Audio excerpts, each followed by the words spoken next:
영성일기 쓰는 일에 대해서 여전히 마음에 좀 확 열려지지 않으신 분들이 있으신데 한국교회 전체의 정서입니다.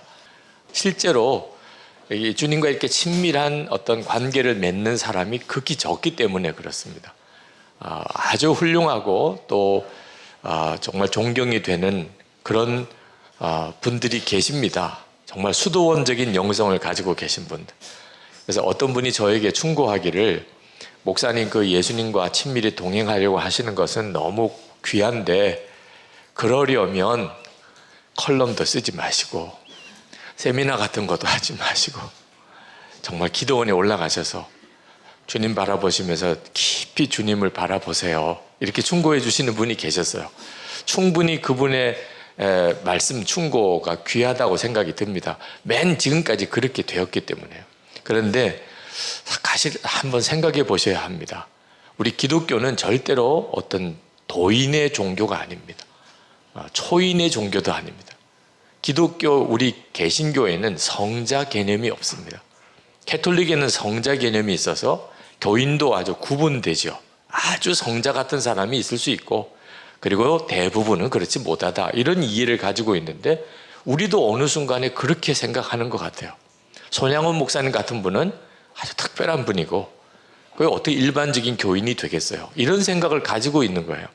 그러니까 예수님과 친밀하게 동행할 수 있다는 것에 대한 믿음이 없으니까 실제로 그렇게 사라지지 않는 거예요. 영성일기, 예수 동행일기는 모든 교인들이 진정으로 마음에 갈망을 갖는다면, 주님과 친밀히 동행할 수 있다는 믿음을 가지고 나도 그렇게 살고 싶다면 누구든지 그렇게 되어야 저는 복음이라고 생각합니다. 복음이 어떤 분에게는 더 주님과 친밀하게 만들어주고 대부분은 그렇지 못하다면 제가 보기에는 정확한 복음이 아니죠. 왜냐하면 주님은 모든 그리스도인 안에 오셨기 때문에. 이걸 어떻게 그러면 교인들에게 실제로 그렇게 친밀함을 갖도록 도와줄 수 있을까? 그래서 생긴 게 예수 동행 일기입니다. 일기를 한번 써보십시오. 그리고 서로 쓰도록 독려해주는 목회적인 방법이 된 겁니다. 오늘 말씀을 한번 같이 보겠는데요. 잠언 4장 23절입니다. 다 같이 읽겠습니다. 모든 지킬 만한 것 중에 더욱 내 마음을 지키라. 생명의 근원이 이에서 남이니라. 교인들에게 모두 다가 주님과 친밀할 수 있다고, 또 어떻게 하면 그렇게 될 수 있겠는지를 설명해 주는 데 있어서 가장 중요한 열쇠가 되는 부분이 마음입니다. 마음을 정확히 이해하지 못했기 때문에 내가 주님과 친밀할 수 있다는 것에 대해서 믿어지지도 않고 또 그 방법도 모르겠고, 그러니까 깊은 영적인 좌절감 속에 있는 거예요. 예수님께서 우리 안에 오셨어요. 예수님 어디서 만나죠? 많은 교인들이 그 점에 대해서 명확하게 몰라요. 예수님을 어디서 만나죠? 새벽기도 와서 만납니까? 예배당 기도실에서 만납니까? 마음이에요. 이미 우리 마음에 예수님이 오셨어요. 고린도후서 13장 5절에 너희는 믿음 안에 있는가? 너희 자신을 시험하고 너희 자신을 확정하라. 예수 그리스도께서 너희 안에 계신 줄을 너희가 스스로 알지 못하느냐? 그렇지 않으면 너희는 버림받은 자니라. 어제 읽은 요한계시록 3장 20절, 볼지어다 내가 문 밖에 서서 두드리노니 누구든지 내 음성을 듣고 문을 열면 내가 그에게로 들어가 그와 더불어 먹고 그는 나와 더불어 먹으리라. 데살로니가 후서 3장 5절에 주께서 너희 마음을 인도하여 하나님의 사랑과 그리스도의 인내에 들어가게 하시기를 원하노라. 예수 믿는다는 게 뭔가? 포도나무와 가지라. 주님은 포도나무고 우리는 가지기에 우리가 주님 안에, 주님이 우리 안에 계시는 것을 말씀하고 있잖아요. 그러니까 마음이 내가 예수님을 만나는 곳이다 하는 사실을 명확하게 알게 되면, 그러면 이제 예수님을 찾아서 내가 마음에 방황을 할 이유가 없습니다. 이미 내 마음에 와 계신 거죠. 문제는 우리가 마음을 너무 소홀히 하고 있다는 겁니다. 자, 오늘 세미나에 이렇게 오실 때 솔직히 뭐 이렇게 큰 무슨 파티나 무슨 중요한 행사가 아니고 여러분이 강사도 아니지만 그래도 기본은 있죠. 기본은. 그죠? 뭐 머리도 이렇게 좀 너무 잠자다가 막 나온 사람 같지 않아야 되잖아요. 그죠? 얼굴도 좀 바를 것도 바르고, 옷도 그냥 누가 보기에는 잠옷인가 이렇게 생각하는 걸 입고 오면 안 되잖아요. 꽤 신경 쓰이죠. 이렇게 한번 외출을 해서 이렇게 나올 때 어떻게 신경이 안 쓰이겠어요. 그런데 이렇게 내 외모를 신경 쓰는 만큼 마음도 신경을 쓰셨나요? 사실 성경을 읽어보면 외모보다도 마음이 더 중요하다고 수없이 강조하고 있습니다. 하나님이 보시는 것은 외모가 아니요 우리의 마음의 중심이라고 그렇게 말씀하셨어요. 우리가 그 점을 모르는 바가 아닌데도 우리는 그냥 저절로 외모 신경 씁니다.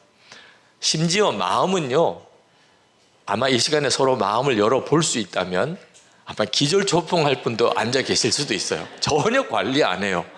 뭐 미운 마음, 화난 마음, 뭐 음란한 생각, 뭐 욕심, 뭐 두려움, 절망, 자살하고 싶은 생각, 별의별 마음 가지고 얼굴만, 거울 쳐다보고 외모만 괜찮으면 그냥 나와요.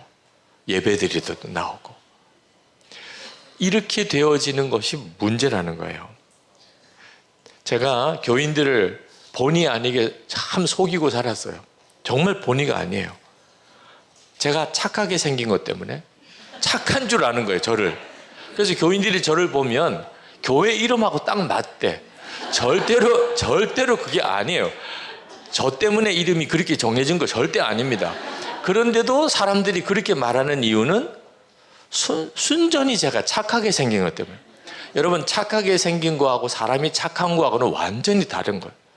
경험 안 해보셨습니까? 완전히 다른 문제예요. 저는 저 자신이 너무 악해서 사실 고민이었어요.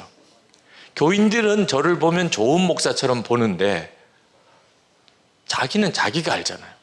내 속의 마음은 왜 이 모양일까? 더럽고 교만하고 음란하고 너무 욕심 많고 나 중심이고 게으르고, 이거 언젠가는 드러날 거 아니겠어요? 하나님 앞에 가면 다 드러나지 않겠어요? 그때 우리 교인들은 얼마나 배신감을 느낄까? 아, 이게 유기성 목사의 실체였어? 이럴 거 아니겠어요? 목사 그만해야 되겠다. 어떻게 설교해요? 내 마음이 그런데 이거 해결이 안 되는데 차라리 그냥 교회 사찰하는 게 훨씬 낫겠어요. 마음 편안할 것 같아요. 그래서 목사 그만할 뻔했습니다. 차라리 내려놓는 게 정직하겠다. 그런데 주님이 저에게 말씀을 통해서 제 고민의 문제를 터치하셨어요. 요한복음 13장 2절에 보면 가룟 유다가 예수를 팔 때의 이야기가 나옵니다. 그때 이렇게 말씀해요. 마귀가 벌써 시몬의 아들 가룟 유다의 마음에 예수를 팔려는 생각을 넣었더니, 제가 이 말씀을 읽고 깜짝 놀랐어요. 아, 마귀가 생각을 넣어주는 존재구나. 그러면 지금 내가 가지고 있는 이 말도 안 되는 생각, 목사인데 그렇게 정말 살고 싶지 않은데 이렇게 엉뚱하고 더럽고 악한 생각을 품고 내가 이렇게 좌절감에서 목회를 해야 되는, 이게 도대체 어떻게 된 역사인지에 대한 눈이 열리는 것 같아서요. 그 다음부터 비로소 대적하기 시작했어요. 가룟 유다 몰랐을 거예요.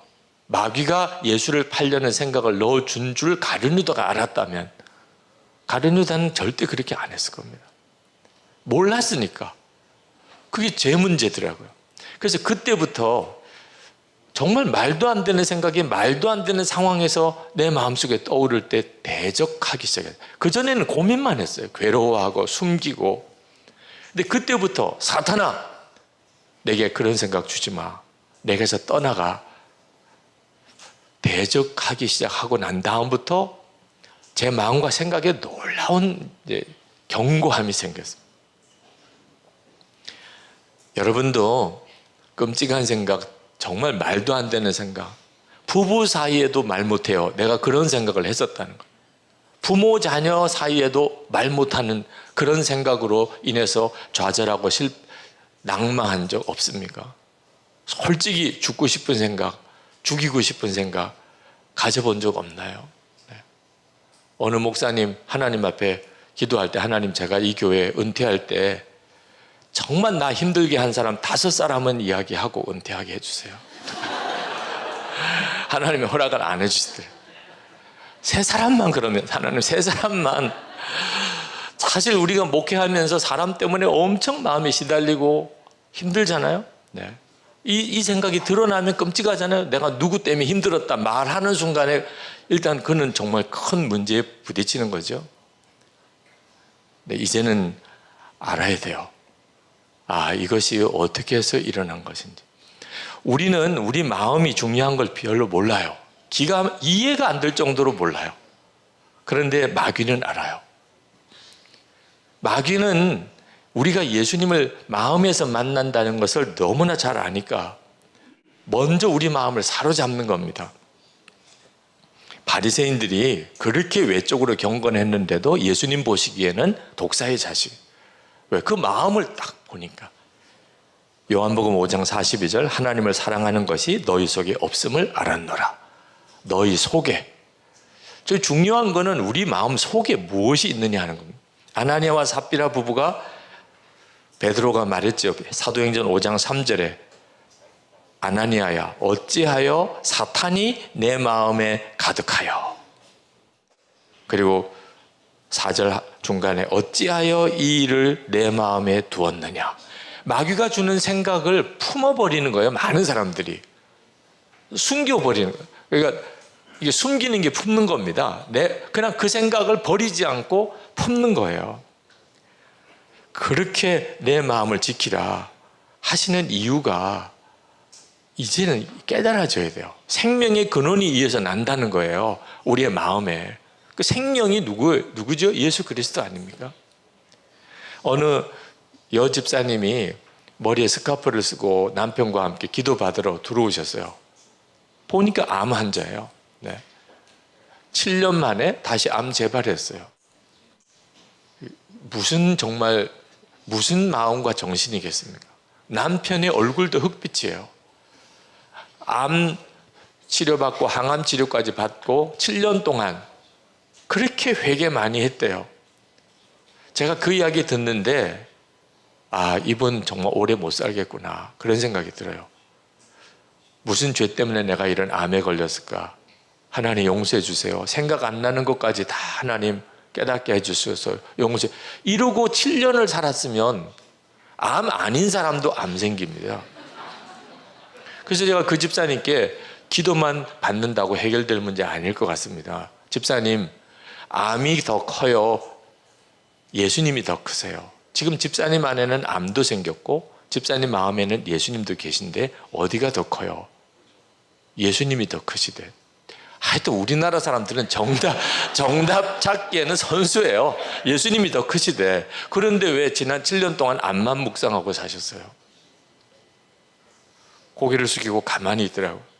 그러니 몸이 어떻게 견딥니까? 지난 7년 동안 예수님도 잊어버릴 정도로 암만 묵상하고 사셨다면 이제는 반대로 해보셔야 돼요. 암보다도 비교할 수 없이 크신 주님의 마음에 계신데 이제는 주님만 묵상하고 사느라고 내가 암인 것도 잊어버릴 정도. 집사님이 이렇게 하셔야 집사님 살아납니다. 주님이 집사님을 다시 일으키십니다. 그렇게 하기로 약속하고 이제 기도해드리고 갔는데 저희 교회 찬양팀에 서 계세요. 머리 다 빠져 스카프 쓰고 오신 분이 머리 긴 머리로 찬양하시는 모습을 주일 예배 때 이렇게 봅니다. 정말 참 놀라운 일이죠. 예수님께서 마음밭 이야기를 하셨는데 다 아시는 이야기니까 그냥 요점만 말씀드릴게요. 길가와 같은 밭은 이미 마음에 마귀가 왕노릇하고 있으니까 그 사람에게 말씀도 들어가지도 않습니다. 그런 사람은 말씀 들을 때 오지도 않아요. 와도 그냥 계속 졸기만 하고 일찍 도망가는 사람. 그런데 말씀의 은혜는 받는데 말씀의 역사가 일어나지 않는 경우 두 경우를 말씀하셨는데 하나는 돌밭, 하나는 가시덤불 같은 밭.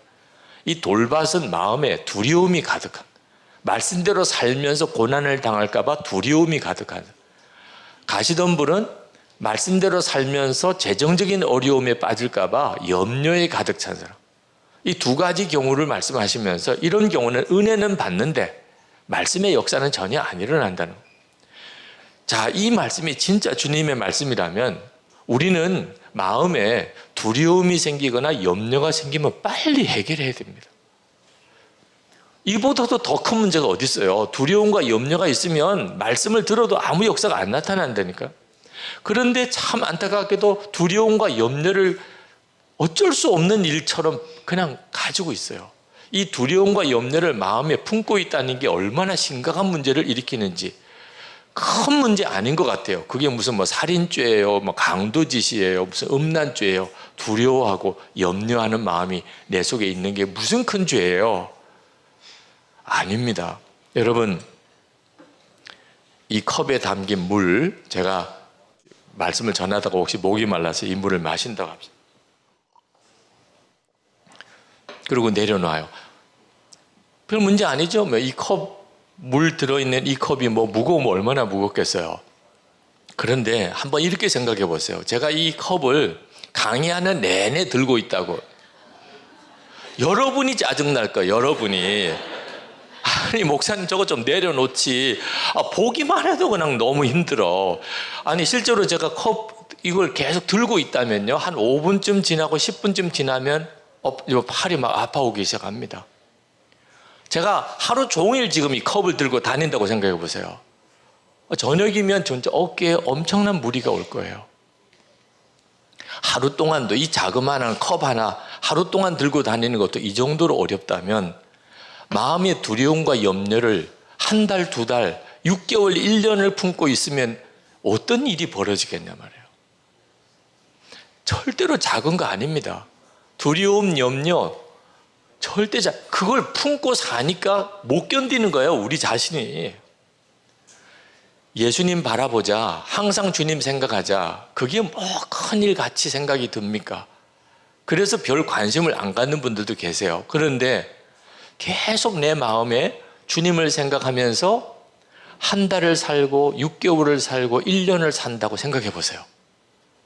어떻게 인생이 안 바뀌겠습니까? 내 마음에 항상 주님을 생각하는 것이 지속적으로 한 달, 6개월, 1년을 간다면 우리에게 세상이 뒤바뀌는 것 같은 큰 체험이 필요한 게 아닙니다. 그런 체험 때문에 오히려 망가진 사람도 많습니다. 하나님은 가장 안전한 완벽한 복을 주셨습니다. 항상 주님과 동행하는 거죠. 비록 내 사역이 조금 어려운 고비를 지나가기도 하고 말도 안 되는 사람을 만나기도 하고 그래도 주님은 늘 나와 같이 계셔 주시는 그 은혜, 그게 가장 완벽한 은혜라니까요. 여러분, 음식 굉장히 까다롭게 드시잖아요. 국에 바퀴벌레 들어있으면 어떻게 하세요? 손으로 이렇게 집어서 그 국물 하나라도 이렇게 다 털어서 바퀴벌레만 빼고 국은 잘 마십니까? 그런 분 한 분도 없으실 거예요. 국통 전체를 갖다 버리죠. 그 바퀴벌레가 들어있는 국통 전체를 버리는 거지. 그죠? 집은 또 얼마나 그렇게 철저하게 지키십니까? 아니, 세미나 끝나고 집에 갔더니 전혀 모르는 어떤 남자가 구두발로 안방에 들어가 앉아서 담배를 피고 있다면 이거 진짜 정말 상상하기도 싫은 일이잖아요. 그때 여러분 어떻게 하십니까? 아유, 담배 피고 계셨군요. 죄송합니다. 제가 불쑥 들어와서. 이럴 분 아무도 없을 거예요. 그런데도 음식보다 집보다 비교할 수 없이 중요한 마음에 이 온갖 쓰레기 같은 것들 다 들어와 있고, 아마 몸이 그랬다면 내가 마음에 받아들이는 것을 아무거나 다 받아들이고 품을 거 다 품고 듣는 대로 보는 대로 다 마음에 품고 산 몸 못 견딜 거예요.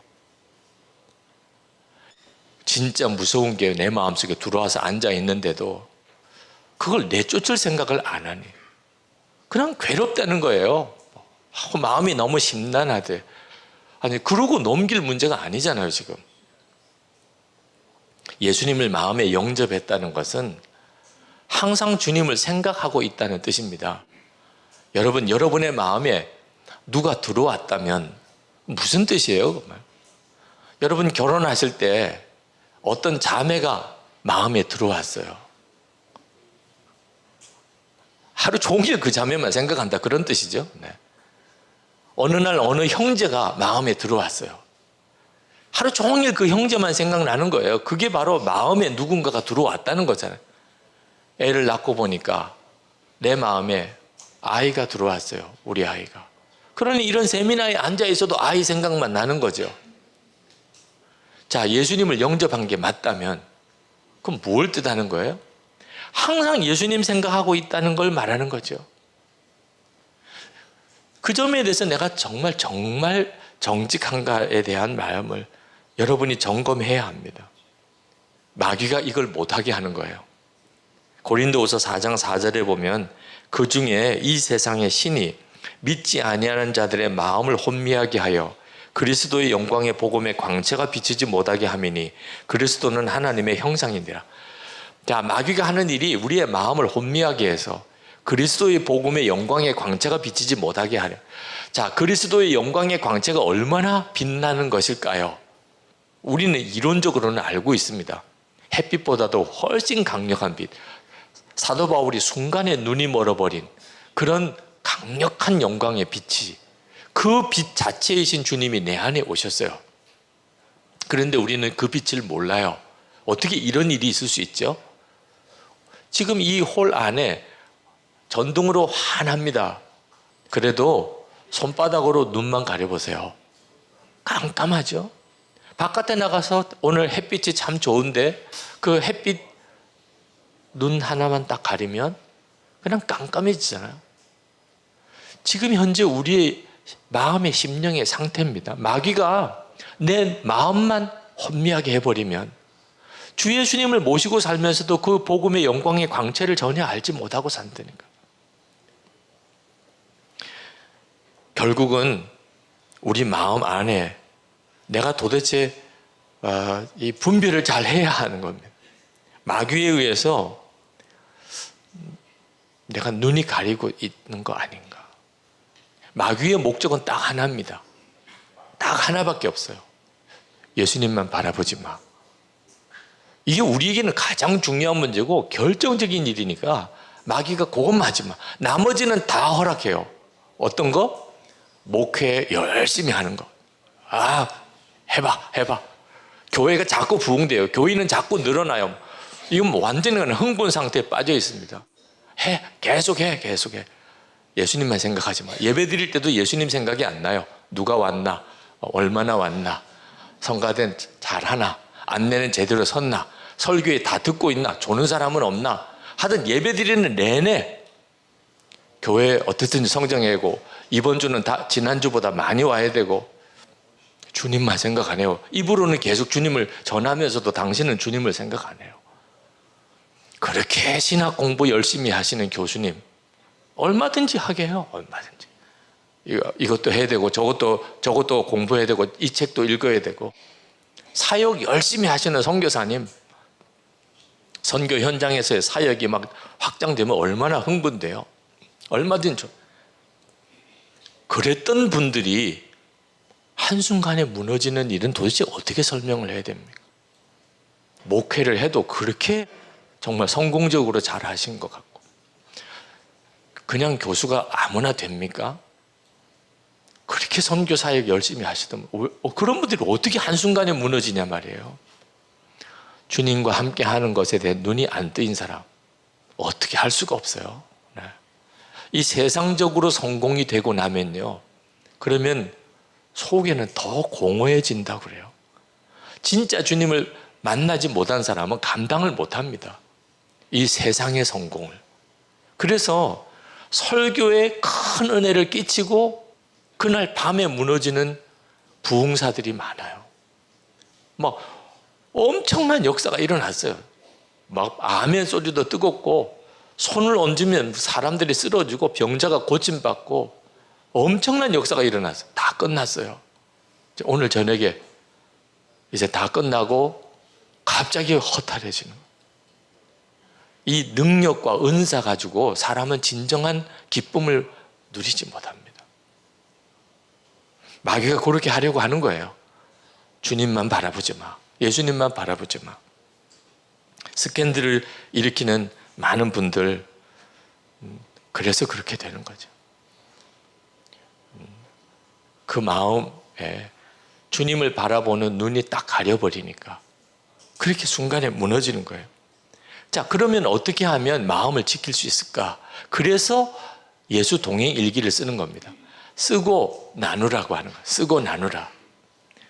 예수 동행 일기를 쓰기 시작하면서 가장 놀랍게 경험되는 게 내 마음이 이게 보통 심각한 문제가 아니구나. 써보니까 아는 거예요. 써보니까. 하루를 지나고 끝났을 때까지만 해도 몰라요. 근데 아침부터 저녁까지 주님을 얼마나 바라보았는지를 한번 확인해 보니까 내가 지금 심각한 문제네. 주님은 전혀 생각도 못하고 내가 도대체 무슨 생각하고 하루를 살았던 거야? 그러니 일기 쓰는 것도 쉽지 않아요. 뭘 잘했다, 놀랍다, 뭐 간증거리 이렇게 쓰면 참 좋은데. 그래서 프랭크 루박의 편지를 읽으시라는 거예요. 왜? 그분도 1월, 2월, 한 달, 2달 동안 그렇게 힘들다, 안 된다, 못한다 그렇게 썼던 거예요. 여 단계를 거치는구나. 그런데 이걸 진짜 두려워하는 분들이 계세요. 어느 목사님, 나는 절대로 예수 동행 일기 안 쓰시겠다고. 그렇게까지 또 거부할 이유는 또 뭘까? 이런 생각이 들더라고. 도대체 이 목사님이 왜 이렇게 극단적으로 말씀하시고 도대체 그 속마음이 뭐길래 무슨 마음을 가지고 있길래 도대체 나는 절대로 안 쓸 거야 이러시는지. 어느 목사님이 굉장한 고민에 빠져서 의논을 하시는데 교회 안에 술렁술렁하는 어떤 영적인 좀 미혹이 있다는 겁니다. 교회 나온 지 얼마 안 되는 새 가족인데 무슨 은사를 받았다고 사람들을 보면 속이 보인다는 거예요. 투시의 은사가 있다는 거예요. 그래서 뭐 당신 어제 무슨 일이 있었죠? 뭐 지난날에 무슨 일이죠? 요즘에 무슨 생각하죠? 뭐 이러고 돌아다니니까 교인들이 막 너무 힘들어 한다는 거예요. 그래서 이 사람이 진짜 성령의 은사를 받은 건지 목사님이 좀 분별해 달라고 그래서 오늘 만나기로 했다는 거예요. 무섭다는 거예요. 근데 분별을 하겠다고 오라고는 했는데 자기를 딱 보는 순간에 목사님 마음에 뭐가 있지요? 뭐 어제 무슨 일이 있었죠? 이렇게 나오면 이걸 어떻게 하느냐는 거예요. 생각해 보니까 걱정될 만도 하더라고요. 네. 근데 이게 참 우리가 이렇게 엉터리 같아요. 내 마음에 와 계신 예수님은 하나도 안 무섭고 이미 내 마음에 와 계신 예수님은 하나도 안 무섭고 무슨 뭐 들여다 본다는 사람은 무섭고 이게 우리의 심각한 문제죠. 이게 언제까지 이렇게 살 거예요? 우리의 마음이 복잡 미묘하게 이렇게 되어져 있는 이유는 마음을 열지 않아서 그런 겁니다. 그동안에 마음 안 열고 계속 마음만큼은 절대로 보여줄 수 없어. 이렇게 살았으니까 내 속이 이렇게 엉망이 된 겁니다. 솔직히 지금 목사님 사모님들 여기 와 계시지만 집 열쇠 달라고 그래가지고 제가 지금 여기 계시고 저만 집에 가면 끔찍한 생각을 하시는 분도 계실 거예요. 그런 일은 절대 있으면 안 돼.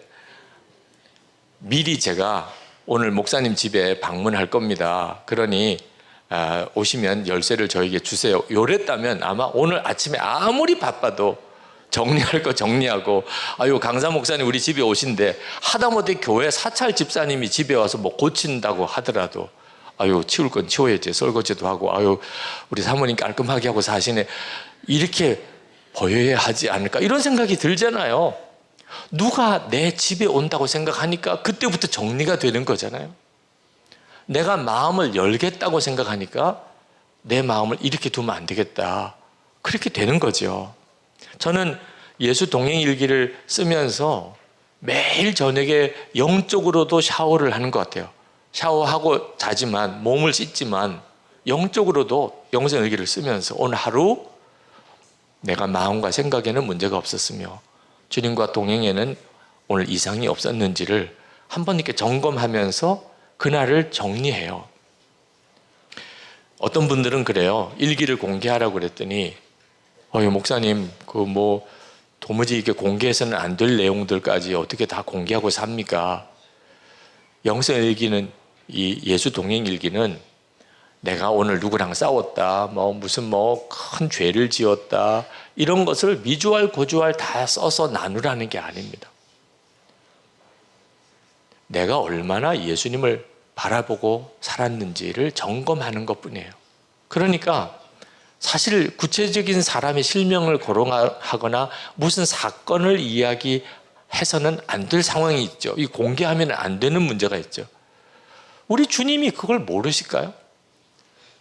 오늘 참 힘든 일이 있었습니다. 정말 마음으로 새기기도 어려웠습니다. 그래서 나도 모르게 좀 거친 말도 하고 그것 때문에 마음이 너무 많이 상합니다. 근데 제가 그 순간에 주님을 바라보지 못했다는 것을 깨달았습니다. 충분해요. 네. 예수 동행 일기는 주님과 동행하는 것 자체를 점검하자는 거지, 내게 있었던 것 미주알 고주알 다 쓰라는 거 아닙니다.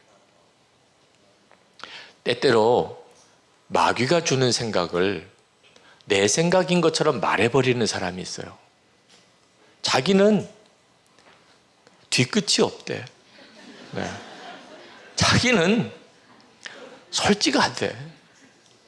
아니, 솔직한 건 좋은데 마귀가 주는 생각을 자기 생각인 것처럼 말해버리면 이건 엄청난 문제를 일으키는 거예요. 지금 이 생각이 마귀가 주는 생각인가 분별해 보고 점검한 다음에 마귀가 주는 생각이지, 그러면 정리를 하고 그리고 나눠야죠. 죽이고 싶어 이렇게 써버리면 그건 완전히 미혹을 받은 거죠. 저도 영성일기 쓰면서 도무지 오늘은 못 쓸 것 같아, 이런 날이 있더라고. 오늘은 못 쓸 것 같아. 근데 그날을 써야 되는 거예요. 오늘은 못 쓸 것 같아 라는 날이 그날을 써야 되는 날이에요. 왜냐하면 무슨 심각한 문제가 있는 것을 그날 밤으로 품고 넘어가 버리면 그 다음에는 엄청나게 자라버립니다. 그날 해결해야 돼요. 자, 저는 퇴로가 차단된 사람이라 안 쓸 수가 없어요. 쓰자니 그 마음으로는 일기를 못 써요. 그러니 기도해야죠. 주님 저 너무 힘들어요. 근데 참 놀랍죠. 그렇게 주님께 기도하면 주님이 분별을 주세요. 이 일은 마귀로부터 온 역사구나. 주님은 이렇게 깨닫게 하시는구나. 그래서 이제 마음의 정리가 돼 회개가 터지기도 하고, 때때로는 감사가 이제 고백이 되기도 하고, 내가 다른 사람에 대해서 이렇게 품어지기도 하고, 그걸 쓰는 거예요. 네. 오늘 참 힘들고 어려운 일이 있어서 정말 내 마음이 뒤집어지고 저녁 늦게까지 해결이 안 됐었는데, 근데 기도 중에 주님이 내게도 잘못이 있었다는 걸 알게 하시고, 그래서 정말 회개했으며 이제 이렇게 쓰게 되는 거예요. 예수 동행 일기가 이렇게 공개를 해야 되는 일기 성격이기 때문에 더 내 마음을 지키는데 딱 좋은 거예요. 어느 부목사님 한 분이 결혼식 주례 요청을 받으셨어요. 처음 이제 결혼 주례를, 교인 주례를 하는데, 근데 마음에 어떤 생각이 불쑥 들어오냐면, 이렇게 결혼식 주례를 하면 감사하다는 사례를 주지 않을까, 그런 생각을 왜 하나 몰라. 하여튼 그런 생각이 탁 떠오르더래요. 그래서 괜히 마음이 이렇게 설레더래. 결혼식 주례를 그래 하겠다고 해놓고 마음에 혹시 감사하다는 사례를 혹시 주지 않을까. 그래서 이제 사모님하고도 이야기를 했어요. 그랬더니 사모님도 또 너무 흐뭇하지요. 네. 그래서 하나도 우리도 다 정말 경제적으로는 다 빠듯한데, 그러면 좋겠다 이런 생각을 이제 피차에 하시고는 열심히 이제 결혼식 준비도 하고 설교 준비도 하시고 이제 주례를 했습니다. 잘 마쳤어요. 이제 끝나고 예식장을 나오는데, 이제 지금쯤 줄 때인데 이런 생각이 이제 드는데, 아니나 다를까 그 혼주 되시는 집사님이 막 쫓아오더래. 이제 주례하신 목사님 가신다고. 그런데 진짜 인사만 하고 가시는 거예요. 얼마나 마음이 허전한지. 그래서 혹시 이제 아내도 기다리고 있을지 모르니까 아내에게 문자로 아무것도 안 주신다 이렇게 저를 보냈어요. 근데 그걸 아내에게 보내야 되는데 그 집사님 카톡으로 보낸 거예요. 순간 보니까 그 집사님에게로 보냈어요, 자기가. 정말 그때부터 머리가 하얘지더래요. 내가 지금 이게 무슨 일을 저지른 거야. 수습이 안 돼요. 지금 이 내용이 지금 무슨 내용인지를 어떻게 설명해요, 그 집사님한테. 집에 돌아와서 사모님에게 그 이야기를 했어요. 사모님도 그냥 정말 너무 가슴이 철렁내란. 그래서 사모님은 그래도 지혜로워서 여보, 절대로 이것은 숨기거나 없던 일처럼 할 수 있는 게 아니에요. 당신이 그 집사님 만나서 솔직하게 이야기하세요. 잘못했다고 이야기하세요. 그때 목사가 할 수 있는 게 따로 있지. 그 순간에 사실 내가 돈을 조금 바랬고 뭐 이런 이야기를 어떻게 해요. 정말 너무너무 답답해서 나는 이제 이 교회에선 끝났다 그렇게 생각하는데 그날 제자 훈련을 해야 돼요. 도대체 제자 훈련을 어떻게 하냐 말이에요. 제자 훈련 받으려고 남자 집사님들이 쭉 모였는데 고백했습니다. 저 오늘 이런 사고 쳤습니다. 저는 여러분들에게 제자 훈련을 할 수 있는 목사가 아닙니다. 제가 담임 목사님께 보고 드리고 다른 분이 제자 훈련을 이어가실 수 있도록 그렇게 하겠습니다. 그러니 그 집사님들은 또 어때요? 담당 목사님이 그냥 그렇게 사고친 이야기를 하고 그러니 다들 고개 숙이고 말도 못하고 있는데 어느 집사님 한 분이 목사님 감사합니다 그렇게 말씀해 주셔서 솔직하게 목사님의 실수, 목사님의 연약함 다 말씀해 주셔서 우리는 그와 비교도 안 되는 일을 저지르고 삽니다. 근데 목사님이 그렇게 말씀해 주셔서 저희들이 오히려 위로를 받습니다. 목사님 오늘 제자 훈련 해주세요. 저희들은 목사님으로부터 배우고 싶습니다. 이렇게 해서 제자 훈련은 했는데 난감한 거예요 이제. 그래서 이제 그 집사님한테 천상 만나서 집사님 정말 입 안 떨어지는 이야기를 했어요. 그런 생각을 했었고 그래서 제 아내에게 보낸다는 게 그만 집사님에게로 갔고 그 집사님이 뭐라고 말하겠어요 그런 순간에. 그런데 한참 있다가 목사님 정직하게 이야기해 주셔서 감사합니다. 충분히 저는 이해합니다. 목사님이 그러실 수 있다는 걸. 그런데 목사님이 그렇게 정직하게 저에게 말씀해 주신 것 때문에 너무 감사합니다. 제가 평생 목사님의 기도 후원자가 되겠습니다. 이제 이렇게 해서 잘 맞췄어요. 그리고 이제 저에게 와서 그 이야기를 하시더라고요.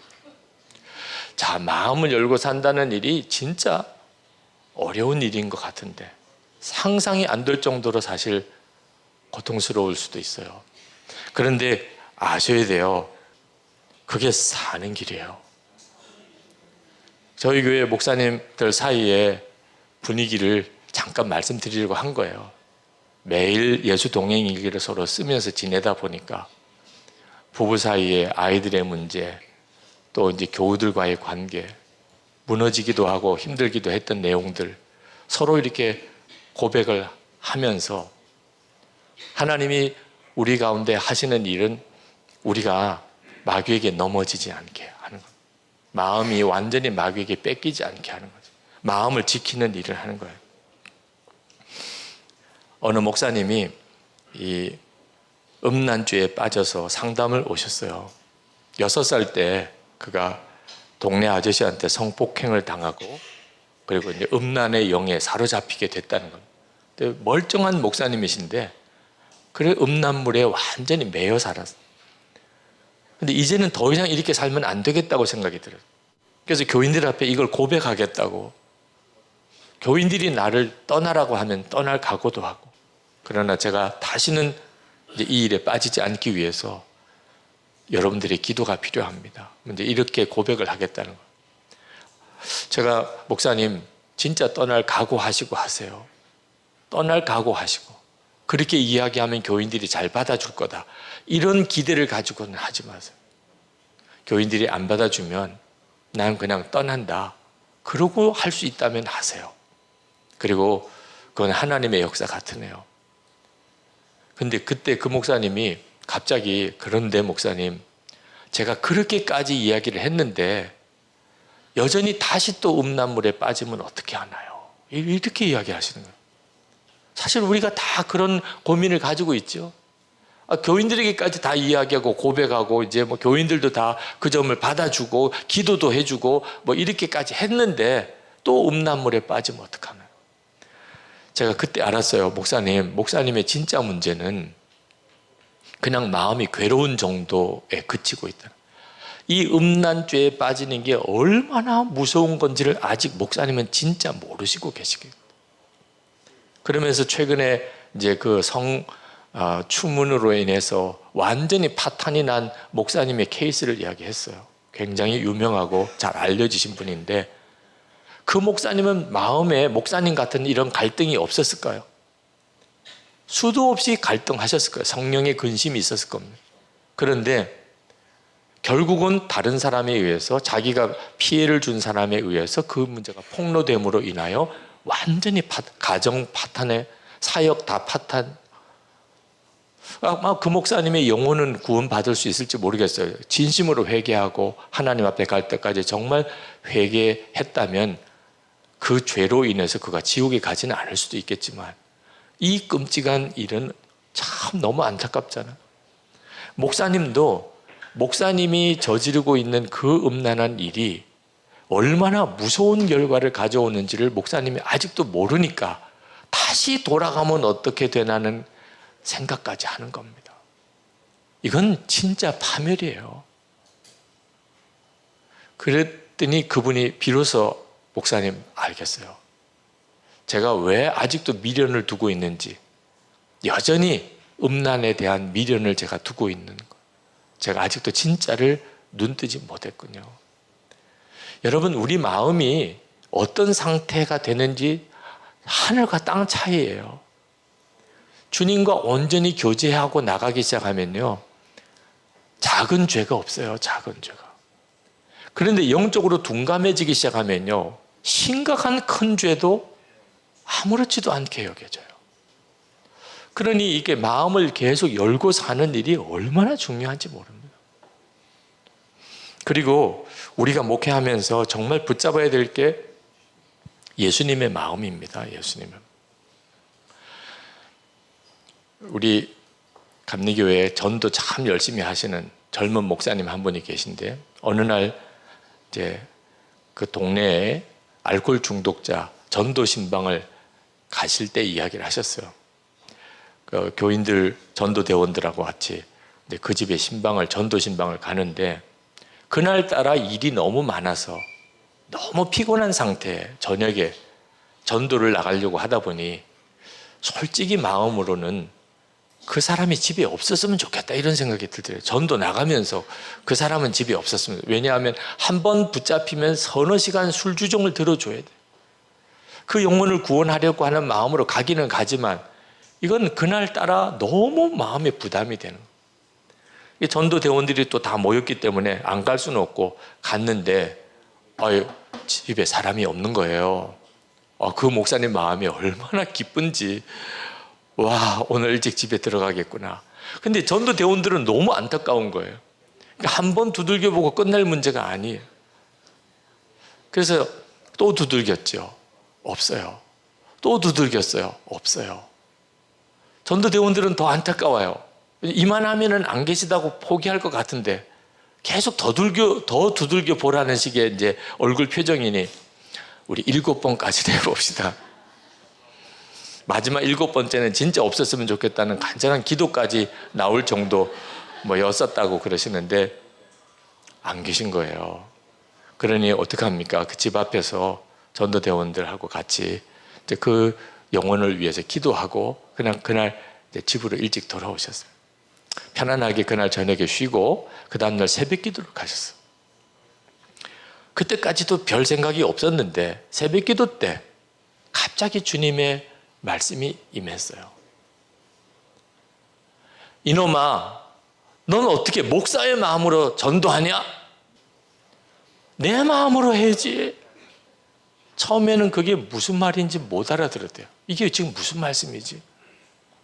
어제 전도할 때 그때 가졌던 우리 목사님의 생각이, 야, 전도 목사의 마음으로 하면 이렇게밖에 못하는 거구나. 주님의 마음으로 해야지. 남편을 향한 마음도, 아내를 향한 마음도, 남편의 마음, 아내의 마음은 한계가 있는 거예요. 부모 마음 한계가 있는 겁니다. 교인들을 향한 마음도, 목사 마음 한계가 있는 거예요. 예수님이 괜히 우리 안에 오신 게 아니잖아요. 주님의 마음을 품으라고 그렇게 말씀하셨잖아요.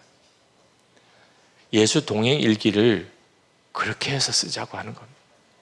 마음이 이렇게 중요하고, 그리고 마음에서 주님과 동행할 수 있음을 안다는 게 얼마나 놀라운 일인지. 이제 중요한 것은 그것을 얼마나 꾸준히 하느냐 하는 거예요. 이번 세미나 이제 아주 중요한 단계가 하나 남았는데요. 예수 동행 일기를 실제로 써보는 일엔 여기 참석하신 여러분들의 결단에 달려있는 거예요. 어떤 분은 꾸준히 쓰실 분도 계시고, 어떤 분은 그냥 세미나 들은 것으로 의미를 찾으시는 분도 있으시고, 이거 정말 권해드리고 싶어요. 어느 한순간에는 이 일이 시작돼야 됩니다. 예수 동행. 이제 내 삶의 모든 것은 예수님과의 동행이라. 그런데 그것을 매일 일기로 체크하고, 그리고 뜻이 맞는 사람들끼리 서로 함께 가자. 이 결단이 어느 시점쯤에는 시작이 되어야 1년이 지나고 3년이 지나고 7년이 지나면 역사가 있는 거예요.